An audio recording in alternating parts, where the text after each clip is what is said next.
let's jump straight into a genuinely fascinating sociological framework that completely reimagines how we grow and develop as human beings. It's called the theory of historical subject formation.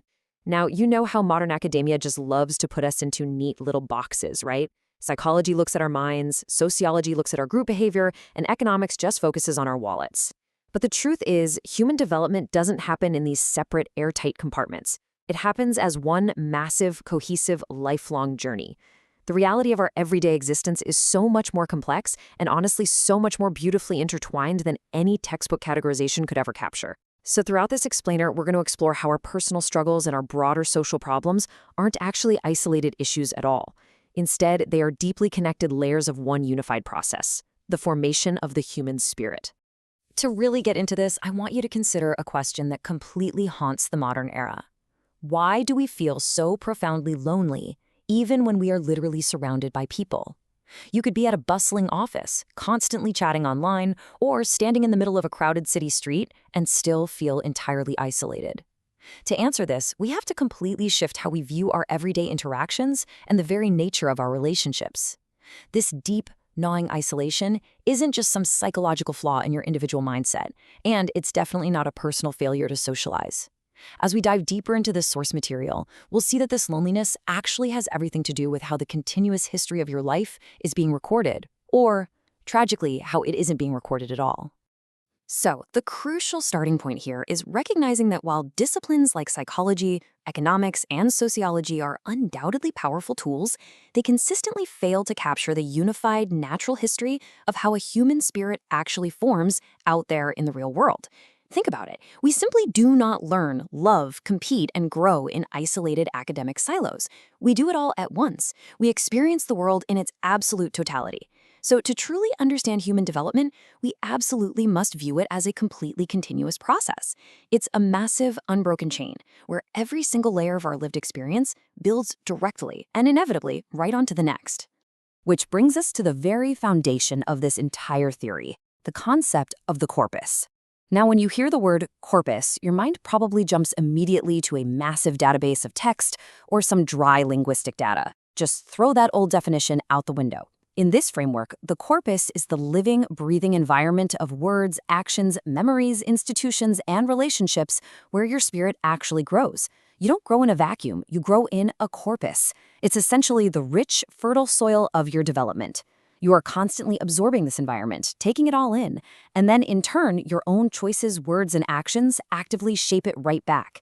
It is an incredibly dynamic, ever-evolving ecosystem of meaning. Okay, so how does this growth actually kick off? It happens through a profound, totally necessary process called grounding. Think back to when we were born. We don't come into the world understanding massive abstract concepts like love, authority, safety, or danger. Grounding is the crucial event where those floating abstract ideas finally anchor themselves to concrete, physical reality. A baby learns to recognize a warm face, remember a soothing voice, and physically feel trust long before they have the vocabulary to actually describe it. Grounding is the essential root system of our entire lives. Without it, abstraction is just empty air, meaning literally must be physically grounded in our lived reality before it can ever be truly understood. So where does this incredibly important first grounding actually take place? Right within the family. But we have to look way beyond just seeing the family as a genetic link or a simple standard social unit. This framework views the family as a literal, living fossil of human development. And that is such a fascinating concept. It is the absolute oldest developmental structure in our natural history, tracing all the way back to our earliest ancient ancestors. Yet it remains actively, vibrantly alive today, continuously generating the human spirit. It is the profound foundational space where the basic architectures of language, care, mutual reliance, and trust are built for the very first time. But here's the thing, the family is our starting line. It is absolutely not our finish line. As we mature, our natural, innate developmental path is to take that initial grounding, that deep primal foundation of trust and meaning, and actively push it outwards. We just can't stay in the nest forever, right? We naturally seek to expand our roots into the wider world, eagerly taking those early lessons of care and connection and applying them to much broader, way more complex human relationships across society. This outward expansion brings a totally fascinating reframing to how we view our friends. Traditionally, we just see friends as people we share hobbies with, pass the time with, or just have fun with on the weekends. But this framework elevates them to a much, much higher status. It calls them co-historians. Friends are the essential people who bear witness to our personal histories. They remember who we used to be, they lovingly critique who we are right now, and they validate our ongoing future growth. Together, you and your friends are literally building a shared corpus. You're acting as deeply invested partners, actively recording your mutual spiritual growth. And this brings us right back to that initial question about modern loneliness. Under this framework, loneliness is absolutely not a psychological flaw. It is the agonizing, painful absence of a shared corpus and those vital co-historians. If you lack the people who actively witness and share your history, you are going to feel utterly disconnected from the world, even if you are physically surrounded by thousands of people on a crowded street. It's really not about the head count in the room. It's about the sudden painful halt in your personal historical formation because simply no one is there to record it with you. But here's where the problem really escalates. Modern society throws a massive wrench into this natural growth. It actively forces us to fracture our single, unified corpus into artificially fragmented identities. Think about your own life. We are intensely taught to cultivate a family self, a totally distinct and professional work self, and a heavily curated, often highly performative internet self. When our corpus is divided and sliced up like this, our deep development just stalls out. We become profoundly exhausted by the constant context switching, endlessly playing different roles for different audiences, rather than experiencing one cohesive, unified journey of genuine, continuous growth. This fragmentation strikes directly at the very heart of our modern exhaustion. The source material highlights this perfectly, noting that we live in a system that values cold, measurable performance over actual, organic human growth. When society fundamentally only cares about what can be graded, ranked, or monetized, the sometimes messy, unquantifiable process of historical and spiritual growth gets pushed entirely to the sidelines. We are relentlessly trained to focus all our energy on hitting KPIs, scoring points, and achieving metrics rather than actually maturing as complete, multidimensional human beings. This intense environment is what the framework specifically calls a strict society. Now, this isn't just about a society having rules. Rules and laws are perfectly fine. They're necessary.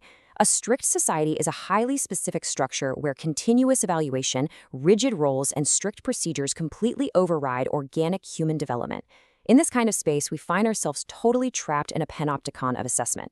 We are no longer viewed as living, breathing beings on a lifelong journey, but merely as static objects to be relentlessly measured, optimized, and tracked on an endless evaluation spreadsheet. Taking a step back to impartially view our economic system, the text makes a really fascinating and provocative distinction. It metaphorically describes modern market economics as a compressor. The idea here is that the economy doesn't actually generate fundamental human capacity. Our families, our education, and our communities do that vital creating. The economic system simply acts as a massive compressor that organizes, extracts, and utilizes the skills, trust, and intelligence we've already developed elsewhere. It strictly separates the intimate space where we create value from the harsh, demanding space where we are organized and utilized for it. Compounding this intense compression is the fact that our modern environment increasingly operates exactly like a giant behaviorist maze. Notifications and scores pop up on our screens, we get an instant, fleeting dopamine hit, and as a direct result, we completely lose focus on long-term, meaningful spiritual growth. Society has successfully hijacked our internal reward systems with a universal design of constant, immediate reinforcements. Think of the likes, the rankings, the endless consumption loops. They're actively preventing us from pursuing deeper, lasting achievements that actually require patience and sustained focus. Okay, so if this is the massive, exhausting obstacle course we are running every single day, fragmentation, strict evaluation, capitalist compression, and severe dopamine hijacking, how do we actually break free? How do we escape this hyper-measured existence to fiercely reclaim our natural growth and rebuild our unified corpus? Well, the explainer outlines a truly fascinating path forward by radically redefining some ancient concepts, bringing them directly into the modern era as highly practical tools for our survival. The first major step is a concept translated as leaving home. But listen closely, because in this framework, leaving home is absolutely not about running away, severing ties, or abandoning your family in some dramatic teenage rebellion. Instead, it is a beautiful, necessary psychological expansion. It's taking the deep trust, care, and grounding you first learned in your family unit and actively, bravely projecting it out into the much wider human community. It is the socialization of your inner foundation. You don't destroy your foundation, you build a much larger, much more inclusive house right on top of it. This outward expansion eventually leads to a crucial, highly advanced stage called hermitage. Now forget the cliché image of a social outcast hiding away in a remote mountain cave. Here, hermitage is a high-level, highly intentional developmental milestone. It is the active, deliberate choice of stepping back from the daily barrage of societal reinforcements and relentless evaluations. You temporarily and purposefully disconnect, specifically to reconstruct your hijacked dopamine system and reclaim your independent spirit. This allows you to finally use societal symbols freely without being unconsciously enslaved by them. Through this exact lens, the natural history of religion and historical figures like Buddha, Jesus, and Confucius take on a deeply resonant, fresh light. Impartially speaking, rather than just seeing them as the divine founders of religions, this framework views them simply as profound human beings who successfully transcended their initial, localized tribal grounding to speak to a much broader, universal human community. Their teachings are understood as different, incredibly powerful cultural expressions of this deep, universal human desire for hermitage, the innate drive to seek a profound grounding that goes far, far beyond mere survival and the shallow pursuit of societal recognition. When we pull all of these complex threads together, a brilliant, clean synthesis emerges. We can actually categorize the profoundly diverse spaces we navigate in our lives, not by confusing academic definitions, but by their ultimate developmental functions. The family serves as the sacred site of our first grounding. The economy functions purely as the space of compression and the rigid organization of our abilities. And the space of religion, or intentional hermitage, serves the vital necessary function of redesigning the spirit and desperately healing our hijacked, exhausted reward systems.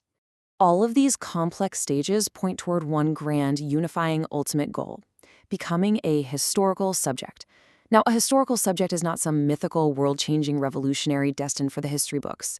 It is an everyday person who successfully integrates their fractured modern life, their family self, their work self, and their social self into one single cohesive journey. It is someone who steadfastly refuses to stay static, who is continuously expanding their grounding, and who is actively turning their daily growth into a unified, unbroken history. The crucial takeaway here completely redefines how we view our own vast potential. We fundamentally misunderstand human intelligence if we merely think of it as raw memory capacity or the speed of our brain's information processing power. The true, deepest essence of human intelligence is the growth of the spirit. It is our unique, active capacity to continuously expand our grounding, deliberately redesign our reward systems away from cheap dopamine, and bravely forge a deeply meaningful, shared corpus with the people around us. Let's map out this epic, lifelong sequence as one unbroken, beautiful chain. We move from our crucial initial grounding in childhood safely within the harbor of the family. Then we step cautiously into adolescence, finding our essential co-historians in our friends. In adulthood, we truly leave home by courageously extending that trust out into the broader community. And finally, we reach a level of profound maturity through hermitage, where we intentionally step back to reclaim our sovereign spirit from the deafening noise of society. And this entire lifelong journey operates on a massive, beautiful loop. Your initial grounding creates the rich corpus you live in. That corpus, in turn, provides the fertile soil required to form historical subjects, integrated, continuously growing individuals. And when enough of these deeply rooted historical subjects form, their combined unstoppable growth eventually tips the scales to create a brand new zeitgeist, a completely new spirit of the times. Personal individual development and macro-social evolution are literally the exact same process, just happening at vastly different scales. As we wrap up this explainer, I want to leave you with a provocative thought to deeply carry into your day. In the midst of all the overwhelming noise, the endless digital notifications, and the rigid, cold evaluations of our modern strict society, ask yourself this: are you simply letting the system measure you as a fragmented object? Or are you actively, purposefully finding your co-historians to build a profoundly shared corpus and a lasting, meaningful history? The choice of how you ground your life and who you build it with is ultimately yours.